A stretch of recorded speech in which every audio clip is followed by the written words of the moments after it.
नमस्कार बच्चों। तो आज हम लोग देखने वाले हैं SC Verma chapter number 5 Newton's laws of motion question number 23 का सॉल्यूशन। क्वेश्चन है बोल रहा है consider the Atwood machine of the previous problem. तो ये प्रीवियस प्रॉब्लम लेकर आया हूं मैं 22। बोल रहा था larger mass is stopped for a moment 2 second after the system is set into motion. तो लार्जर मास यहाँ पे देखना पड़ेगा कौन सा था। लार्जर मास ये था, है ना, m2। तो लार्जर मास को क्या बोला है, स्टॉप किया गया मोमेंटरी, मतलब बहुत कम समय के लिए, निग्लिजिबल टाइम के लिए। लेकिन कब? तो 2 सेकंड बाद, 2 second after the system is set into motion, 2 second बाद। तो सिस्टम को यहाँ पे देख सकते हैं आप, क्या किया गया था, रिलीज किया गया था रेस्ट से। तो उसके 2 सेकंड बाद M2 को क्या किया गया, मोमेंट्री रेस्ट पे लाया गया, है ना, जो कि निग्लिजिबल टाइम होगा, और उसके बाद छोड़ दिया गया। ठीक है। तो उसके बाद बोल रहा है कि स्ट्रिंग क्या हो गई थी, स्लैक हो गई थी। तो बोला कि टाइम फिर से कितना लगेगा कि स्ट्रिंग जो है वो टाइट अगेन हो जाए। तो ये आपको बताना है कि स्ट्रिंग टाइट दोबारा कैसे होगी। तो चलिए पूरे सिचुएशन को समझने की कोशिश करते हैं। सबसे पहले तो प्रीवियस क्वेश्चन का जो सॉल्यूशन है वो आपको भी समझना होगा, है ना। तो आप डिटेल्स में जाकर देख सकते हैं वहाँ पे 22 का सॉल्यूशन। मैं यहाँ पे शॉर्टकट में करने की कोशिश करता हूँ। सबसे पहले तो इसका जो मास दिया हुआ है वो कितना दिया हुआ है, तो आंसर इज 0.6 kg। कन्वर्ट कर लिया मैंने केजी में, और इसकी जो मास है वो कितना है, 0.3 kg। फोर्सेस आप दिखा सकते हो इस पे, तो mg लगेगा कितना, नीचे की तरफ कितना, 0.6 इंटू 10 6। इस पे कितना लगेगा, 3, है ना। तो शॉर्टकट में निकालने का तरीका क्या है कि हमने क्या किया, पूरे सिस्टम को हॉरिजॉन्टली क्या कर दिया, सेट कर दिया, है ना। तो m1 जो होगा वो कुछ इस तरह से हो जाएगा, और m2 जो होगा वो कुछ इस तरह से हो जाएगा। ये हो जाएगा आपका m1, ये हो जाएगा m2, हॉरिजॉन्टली, है ना। इसको उठाया और इस तरह से, है ना, मतलब इसको उठा के क्या किया, इस तरह से स्ट्रेट कर लिया। ठीक है। तो ये वाला लाइन भी क्या हो जाएगा, हॉरिजॉन्टल हो जाएगा। तो इस लाइन, ये इस लाइन पे जो भी फोर्सेस है वो भी क्या हो जाएंगे, हॉरिजॉन्टल। तो मैं यहाँ पे दिखाने की कोशिश कर रहा हूँ, ये हो गया आपका कितना, 6, और इसी तरह से इधर ये कितना हो जाएगा, 3। तब ये मान सकते हैं कि ये पूरा सिस्टम है ना। तो अब टेंशन की कोई जरूरत नहीं है मुझे एक्सेलरेशन निकालने के लिए। एक्सेलरेशन जो आ जाएगा वो नेट फोर्स कितना आ जाएगा, 6 माइनस 3। तो 3 डिवाइडेड बाई टोटल मास कितना आ जाएगा, तो 0.9, 0.6 प्लस 0.3। यहाँ पे आप इसको सिंप्लीफाई करेंगे, ये डेसिमल हटा के ऊपर 3 लिखा, तो 10/3, है ना। तो पिछली बार भी ये कितना आया था, 10/3 आया था। चलिए एक्सेलरेशन तो जरूरत थी यहाँ पे, इसलिए मैंने यहाँ पे निकाल लिया। अब सिस्टम को समझने की कोशिश करते हैं। ये मैं बात कर रहा हूँ कब, जब सिस्टम रिलीज किया गया, तो 2 सेकंड पहले की बात कर रहा हूँ मैं, क्योंकि t=2 सेकंड पे तो m2 को क्या किया गया, मोमेंटरी स्टॉप कर दिया गया। तो 2 सेकंड पहले की सिचुएशन समझने की कोशिश करता हूँ कि क्या हो रहा होगा। तो ये आपका कितना है, m1 है। ठीक है, m1 है। तो सिस्टम क्या कर रहा था, एक्सेलरेट कर रहा था। एक्सेलरेशन की वैल्यू सर अभी अभी आपने निकाली कितनी, 10/3 एक्सेलरेट कर रहा था। तो इसके पास कुछ ना कुछ वेलोसिटी भी आया होगा, है ना, v भी हो रहा होगा, इसके पास बढ़ रहा होगा। ठीक है, क्योंकि एक्सेलरेट कर रहा है। उसी तरह से m2 की अगर बात करूं मैं, तो m2 नीचे की तरफ एक्सेलरेट कर रहा था, तो इसके पास भी कुछ ना कुछ वेलोसिटी होगी सर। हाँ, तो वो भी आप निकाल सकते हैं, क्योंकि सिस्टम दे दिया था, रिलीज किया गया रेस्ट से। तो v की वैल्यू भी निकाल सकते हैं, काइनेमेटिक्स लगा सकते थे वहां पे, है ना। v इक्वल टू क्या लगा सकते थे, u प्लस at। ठीक है, तो v की वैल्यू भी आप निकाल सकते थे।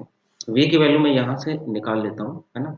t=2 सेकंड पे कितना होगा वेलोसिटी, है ना, 2 सेकंड के बाद कितनी होगी वेलोसिटी, वो निकाल लेता हूं। तो सिस्टम को रिलीज किया गया था रेस्ट से, प्लस a की वैल्यू कितनी आई, तो पहले ही निकाल चुका था, 10/3 इंटू टाइम कितना, 2 सेकंड। तो 2 सेकंड पे जो इसकी वेलोसिटी आने वाली थी कितनी, 20/3 मीटर पर सेकंड। अच्छा, इसका भी आप वेलोसिटी निकाल सकते हैं। आंसर क्या आएगा, सेम ही आएगा, क्योंकि v equal to u plus at लगोगे तो ये तो इसका भी क्या है, वही है। u तो इसका भी क्या था, 0 था, और टाइम तो उतना ही लग रहा था। इसकी वेलोसिटी कितनी आएगी, सेम आएगी, कोई दिक्कत नहीं। ठीक है, तो ये आ गई इसकी वेलोसिटी। अब क्या बोला गया, इसको मोमेंटरी स्टॉप कर दिया गया, इसकी वेलोसिटी क्या हो गई, 0। ठीक है, स्टॉप कर दिया गया, तो अब इसकी वेलोसिटी 0 हो गई, बट इसकी वेलोसिटी, है ना, m2 की वेलोसिटी तो 0 हो गई, बट इसकी जो वेलोसिटी है m1 की वेलोसिटी, ये तो t इक्वल टू 2 सेकंड पे अभी भी कितनी है 20/3 मीटर पर सेकंड, है ना। तो अब ये तो ऊपर जाने लगेगा, है ना, 20/3 से, और ये स्टॉप कर गया तो ये अभी नीचे आना स्टार्ट ही करेगा। तो ऑब्वियसली स्ट्रिंग क्या होगी, दोनों की स्पीड क्या हो गई अब अलग अलग हो गई, दोनों की स्पीड यहाँ पे अलग अलग हो गई। तो ये ज्यादा तेजी से ऊपर जा रहा है, ये धीरे धीरे नीचे आ रहा है, तो स्ट्रिंग क्या करेगी, तो आंसर इज सर स्ट्रिंग जो है वो स्लैक कर जाएगी, स्ट्रिंग जो है स्लैक कर जाएगी। स्ट्रिंग जैसे ही स्लैक करेगी तो टेंशन क्या हो जाएगी, जीरो। तो अब स्ट्रिंग में टेंशन जीरो हो गई। तो अब सिचुएशन समझना है कि टेंशन जीरो हो जाएगी तो क्या होगी, टेंशन जीरो हो जाएगी तो क्या होगी। तो अब देखते हैं टेंशन जीरो होगी तो क्या होगी। फिर से बनाया फ्री बॉडी डायग्राम, किसका बनाया सर, तो M1 का बनाया, ये हो गया आपका M1। टेंशन जीरो हो गई तो इस पे सिर्फ और सिर्फ क्या लग रही होगी, M1 जी, नीचे की तरफ। तो अब क्या लगता है, एक ही फोर्स लग रहा है, पहले तो T और क्या लग रहा था, mg लग रहा था, तो जिसके कारण एक्सेलरेशन कितना आ रहा था, ऊपर की तरफ कितना आ रहा था एक्सेलरेशन इसका, a आया था, क्योंकि T और mg दोनों लग रहा था। अब सिर्फ और सिर्फ लग रहा है M1g, तो एक्सेलरेशन किधर होगा, तो आप जानते हैं कि अगर सिर्फ ग्रेविटी का फोर्स लगे तो इसका एक्सेलरेशन किधर होगा, नीचे की तरफ, वर्टिकली डाउनवर्ड। और कितना होगा, मैग्नीट्यूड जी, आप निकाल भी सकते हैं ना। आप जानते हैं एक्सेलरेशन इक्वल टू क्या होती है, नेट फोर्स डिवाइडेड बाय क्या होती है, टोटल मास। टोटल मास कितना है, m1। अच्छा, नेट फोर्स इस पर कितना लग रहा है, सिर्फ एक ही फोर्स है m1 जी, डिवाइडेड बाय क्या करोगे आप, m1, m1 से m1 कैंसिल आउट, तो जी एक्सेलरेशन जी आ रहा है सर, आंसर इज यस, जी आएगा। अच्छा, जस्ट मैं 2 सेकंड की बात कर रहा हूँ ना, जैसे ही छोड़ा मोमेंटरी स्टॉप के बाद क्या किया गया, रिलीज किया गया है ना, तो इसकी स्पीड कितनी है v, ऊपर की तरफ, ये m1 की बात कर रहा हूँ। अब m2 पे आ जाते हैं, m2 का तो स्पीड क्या हो गया सर, जीरो, क्योंकि इसे तो स्टॉप कर दिया गया था, ठीक है। अब इस पे भी तो स्ट्रिंग स्लैक किया तो सिर्फ एक ही फोर्स लगेगा, वो कितना लगेगा, m2 जी।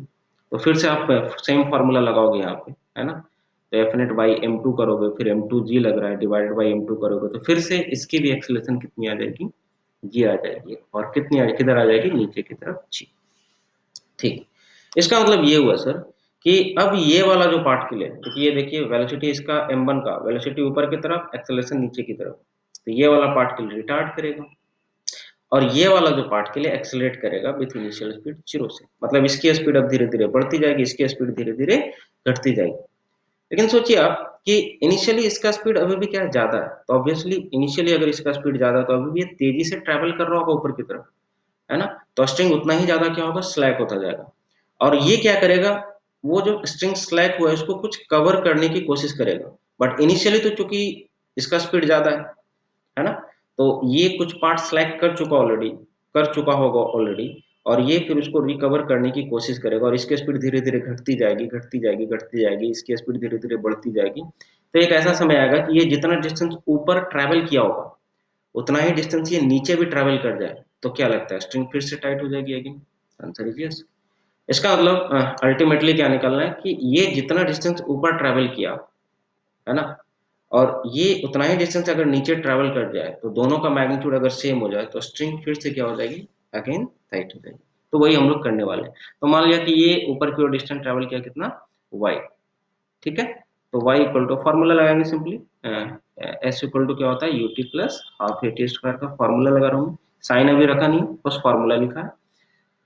तो ये जो ऊपर की तरफ गई कितनी गई, अच्छा इसका u का मतलब कितना, इनिशियल स्पीड अब इसके लिए v का काम करेगा, है ना, तो इसका इनिशियल स्पीड अब कितना हो गया, v की वैल्यू भी निकालनी पड़ेगी, और मान लिया कि यहां से कितना टाइम लगा, t लगा, है ना, जैसे ही इसको रिलीज किया गया यहाँ से अब t लगा, तो वही टाइम t लिखा मैंने, प्लस प्लस कितना आ जाएगा, हाफ a की वैल्यू कितनी है, तो नीचे की तरफ है सर, तो नीचे की तरफ से क्या लेना पड़ेगा आपको, माइनस लेना पड़ेगा, है ना, तो -10, क्योंकि ऊपर वाला v आपने प्लस लिखा है ना, इंटू टी स्क्वायर, टी की वैल्यू तो नहीं पता, इंटू टी स्क्वायर, तो एक तो ये आ गया, ये किसके लिए आ गया, y की वैल्यू, तो आंसर इज m1 के लिए। उसी तरह से m2 के लिए भी निकाल सकते हैं, तो m2 नीचे ट्रेवल करना चाहिए उतना ही डिस्टेंस, है ना, मैग्नीट्यूड यहाँ पे मैं लिख रहा हूँ, है ना, तो ये डिस्टेंस कितना ट्रेवल करेगा, ut तो इसका जीरो हो जाएगा, है ना, क्योंकि u तो इसका जीरो है, तो सिर्फ हो जाएगा हाफ जी टी स्क्वायर, क्योंकि इसका भी एक्सेलरेशन g ही है, तो g की वैल्यू में कितना ले रहा,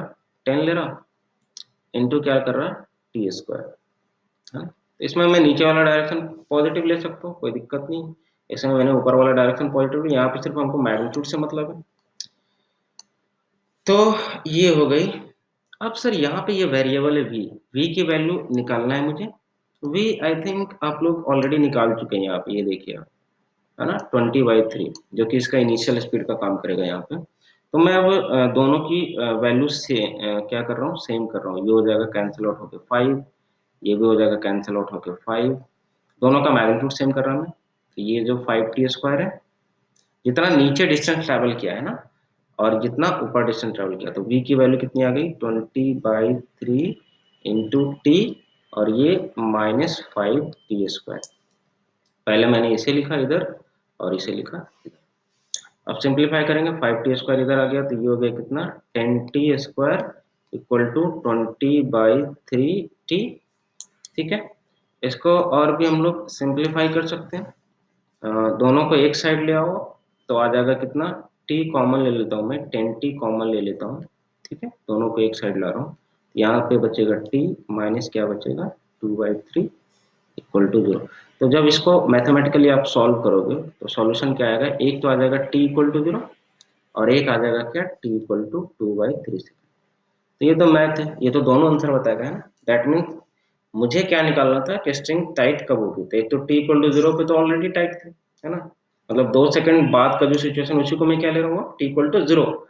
तो t इक्वल टू 0 पे तो ऑलरेडी टाइट ही थी, और एक कब होगी टाइट स्ट्रिंग अगेन, तो t इक्वल टू 2/3 सेकंड पे स्ट्रिंग अगेन टाइट। तो अब क्या आप ये सॉल्यूशन समझ पाए होंगे। अच्छा, यहाँ पे कुछ और चीजें भी समझ सकते हैं आप कि सर क्या वेलोसिटी वगैरह जो है, स्ट्रिंग जब दोबारा टाइट होगी तो क्या दोनों की वेलोसिटी सेम होनी चाहिए, या हो भी सकती है या नहीं भी हो सकती है ना। तो आप यहाँ पे निकाल सकते हो, वेलोसिटी वगैरह निकाल सकते हैं ना। जैसे इसकी वेलोसिटी निकाल लो आप, m1 की वेलोसिटी निकालोगे, फाइनल वेलोसिटी, तो u प्लस 80, है ना। तो u कितना था, 20/3 आपने निकाल चुका था ऑलरेडी, 20/3 माइनस a की वैल्यू 10 इंटू टी कितना आया, 2/3।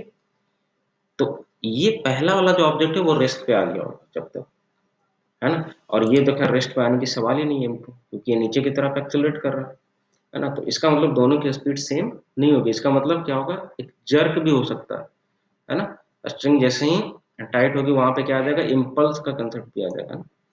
तो ये सारी चीजें थी यहाँ पे। तो आज के लिए इतना ही, फिर मिलेंगे हम लोग नेक्स्ट वीडियो में क्वेश्चन नंबर 24 लेकर।